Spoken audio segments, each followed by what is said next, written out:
안녕하세요. 인사이트 코리아입니다. 해외 유튜버가 직접 구현한 한국의 전통적인 대청마루 영상이 화제입니다. 그는 이것을 못, 나사 혹은 접착제도 사용하지 않고 제작할 수 있는 한국의 전통적인 마룻바닥이라고 설명했는데요. 우물마루는 주로 장마루 형식을 사용하는 일본과 중국에서는 찾아볼 수 없는 한국의 고유한 마루 형식입니다. 사실 유독 한국인들만 우물마루를 발전시킨 이유가 있었다고 합니다. 한국은 사계절이 뚜렷한 데다가 여름에는 고온다습으로 겨울에는 한랭 건조로 극단적인 기온에 습도까지 어우러지는 극강 난이도의 환경이라고 할 수 있습니다. 이렇듯 뚜렷한 사계절 때문에 한국 기후에서는 목재의 건조 수축이 유독 심하게 일어납니다. 그래서 우리 선조들이 고안해낸 해안이 바로 이 우물마루인데요. 사용하다가 나무가 말라 마루 청판의 사이가 벌어지면 마루를 다 뜯지 않아도 한 장씩 촘촘히 밀어넣고 한 장만 틈새에 더 보강해 넣으면 되는 혁신적인 마루였습니다. 또한 해당 유튜버는 우물마루를 만드는 데에도 여러 가지 방식이 있으며 우물마루는 나무의 팽창과 수축 등을 어느 정도 허용하면서도 평소에 삐걱거리거나 움직이지 않는다는 놀라운 특징을 설명하기도 했죠. 2년 전에 올라온 해당 영상은 당시에도 그야말로 아름답다. 너무 아름다워서 울 것 같다. 와우, 이걸 재현해낸 이 남자의 실력. 그리고 이런 방식을 고안해낸 한국인들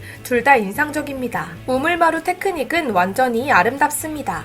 거대한 3D 직소 퍼즐 같아요. 정말 멋집니다. 등 뜨거운 화제가 되었지만 최근 들어서 다시 해외 커뮤니티의 여러 게시판에 못도 접착제도 없이 만드는 한국의 전통 마룻바닥이라는 제목으로 퍼지며 다시 한번 놀랍다는 반응을 낳고 있습니다. 심지어 최근 들어 점차 인기가 높아지는 한국 사극, 시대극을 보고 마루를 궁금해하던 참에 이걸 보고 놀랐다는 반응도 있었는데요. 이건 정말 아름답네요. 거짓말 안 보태고 저는 마침 한국 사극 드라마들을 보면서 마룻바닥이 눈에 띄어서 어떻게 만드는지 궁금해하고 있었어요. 이런 형식의 마룻바닥과 한국의 역사, 마룻바닥이 어떻게 만들어지는지에 대한 영상들을 더 보고 싶네요.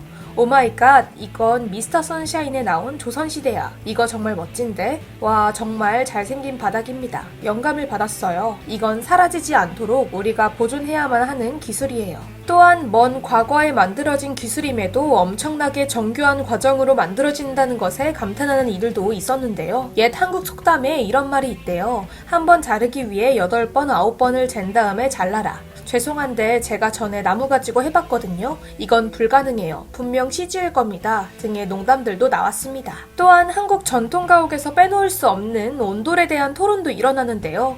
시작은 누군가가 그런데 습기에 취약한 나무 특성상 습기로 인한 부식과 곰팡이는 어떻게 방지했나요? 라는 점을 질문하면서부터였는데요. 그러자 이때다 싶은 한옥팬, 온돌 매니아들이 나섰습니다. 저 남자는 어떻게 했는지 모르지만 전통 한옥에서는 바닥이 난방이 돼요. 한국의 전통적인 집에는 집 아래에 아궁이가 있어요. 이것이 바닥을 따뜻하게 유지해주죠. 그리고 따뜻한 공기는 상승하기 때문에 집을 전체적으로 따뜻하게 해주기도 하고요. 기본적으로 전기가 들어오기 이전부터 중앙 난방 시스템이 있었다고 볼 수 있죠. 오늘날도 여전히 수많은 한국 가정집들은 난방이 되는 바닥을 가지고 있어요. 왜냐하면 진짜 효과가 대박이거든요. 아궁이는 요리하는 데도 쓸 수 있었대요. 전통적인 한국 마룻바닥은 난방 기능도 가지고 있었어요. 난방을 위해 나무를 떼서 나오는 연기와 열은 요리에도 사용되었습니다. 사실 이런 한국의 기술은 BC 5000년쯤부터 벌써 있었다고 해요. 한국의 바닥 난방은 한국의 추운 겨울 날씨에 완전 천국처럼 느껴지죠.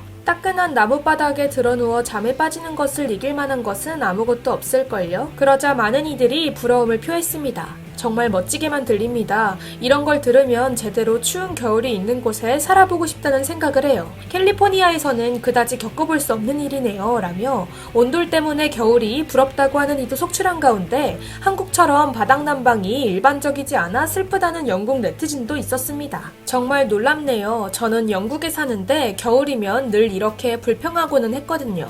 로마인들은 2000년 전에 바닥난방이 있었다는데 오늘날 바닥난방은 왜 이렇게 설치도 비싸고 흔하지 않은 거야. 거의 모든 한국의 현대 아파트들은 이런 전통 바닥난방 스타일을 그대로 갖고 있습니다. 그저 전자식 난방과 별도로 만들어진 스토브라는 점이 달라졌을 뿐이죠. 또한 한국계인 듯한 한 네티즌은 저는 할머니, 할아버지와 인천에서 여름을 보낸 적이 있는데 그들은 바닥난방이 되는 한국 전통 가옥집을 가지고 계셨어요. 지금까지 살면서 경험해본 것 중 가장 영광스러운 일이었습니다. 라며 뿌듯한 경험담을 자랑했습니다. 한편에서는 역시나 못도 접착제도 없이 순수하게 나무로 만든 마루다 보니 수축과 팽창에 대해 어떻게 대처하는지 궁금해하는 이들도 많았는데요. 저렇게 타이트하게 맞물리는 마루를 보니 나무가 수축하고 팽창하는 건 어떻게 해결하는지 궁금하네요. 쏟아지는 궁금증에 각자 검색해본 후 알게 된 한국의 기술력에 놀라는 사람들이 답변을 달았습니다. 사람들이 100년도 전에 지어진 집을 확인해봤더니 여전히 접합 부분이 믿을 수 없을 만큼 단단했다네요. 방금 온라인에서 읽었는데요. 나무가 말라서 수축하게 되면 나무판을 더 촘촘하게 밀어넣고 새로운 나무판을 넣어 빈틈을 채울 수 있다네요. 바닥 전체를 다시 만들지 않고도 고칠 수 있대요. 아마 습도가 높고. 한국은 기온 변화가 엄청 심해요. 그리고 한국인들은 이 기술을 수백 년간 이용해왔죠. 정말 멋진데요? 그 외에도 요즘 한국 바닥은 온돌이 아닌 보일러로 돌아가지만 어쨌든 차가워서 카펫을 깔아야 하는 미국 아파트보다 1000배 좋다. 극강 난이도의 조립 과정에 대해서는 이케아가 당신의 위치를 알고 싶어 합니다. 이 마루를 이케아에게 보여주지 마세요. 등의 농담도 나왔습니다. 먼 과거부터 놀라운 기술력을 자랑했던 한국. 덕분에 각국의 역사를 기반으로 하는 해외 인기게임 문명 등에서도 한국은 뛰어난 기술력으로 과학 승리하기 좋은 나라로 불리고 있는데요. 고도의 기술력으로 꽃피는 문화로 두각을 나타내고 있는 오늘날 한국의 위치는 우리 선조들의 얼이 이어져 온 얼 덕분이 아닐까 싶은 소식이었습니다. 지금까지 인사이트 코리아였습니다. 감사합니다.